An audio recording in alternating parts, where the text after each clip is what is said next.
நம்முடைய நண்பர்களோ இல்லைன்னா உறவினர்களோ அவங்க தனக்குன்னு வாங்கிக்கிட்ட ஏதாவது ஒரு ஜுவல்லரியோ இல்லை ஏதாவது வீட்டுக்கு தேவையான லக்ஸூரியஸ் திங்ஸ் ஏதாவது பார்த்துட்டோ இல்லைன்னா அவங்க போன வெக்கேஷனோட ஃபோட்டோ வீடியோவை பார்த்துட்டு நம்மளும் அதே மாதிரி போகணும் அப்படின்னு ஆசைப்படுறது ஓகே, முடிஞ்சா நம்ம அதை செஞ்சுக்க போகிறோம். ஆனால் ஒருவேளை முடியலன்னா எப்போ முடியுதோ அப்போ செய்வது நியாயம் இல்லையா? ஆனா அதை தாண்டி அவங்க போயிருக்காங்க, எனக்கும் அங்க போகணும், அவங்க அது வாங்கியிருக்காங்க, நானும் அது வாங்கிக்கணும் அப்படிங்கிற அந்த ஒரு ஆசையில வீட்டுல கேட்க ஆரம்பிக்கும் பொழுது, கணவனுடனோ அல்லது மனைவியுடனோ நீங்க டிஸ்கஸ் பண்ணும் பொழுது பிரச்சனையில ஆரம்பிச்சு அது பிளவுல கொண்டு போய் விடறதுக்கான வாய்ப்புகள் நிறைய இருக்கு.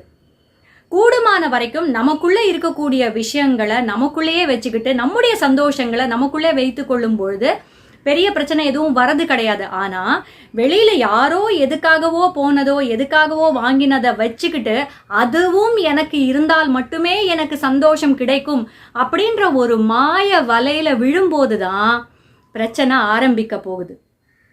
புரியுதுங்களா? அதனால இந்த மாதிரியான தாட் ப்ராசஸை விட்டுட்டு பாக்குறீங்களா, ஒரு லைக் போடுறீங்களா, ஒரு பெஸ்ட் விஷஸ் அனுப்புறீங்களா, அதோட ஸ்டாப் பண்ணிக்கோங்க. நமக்கானது எதுவோ அது தானாக நமக்கு கிடைக்கும். அதை முழுமையா நம்புங்க. Take care.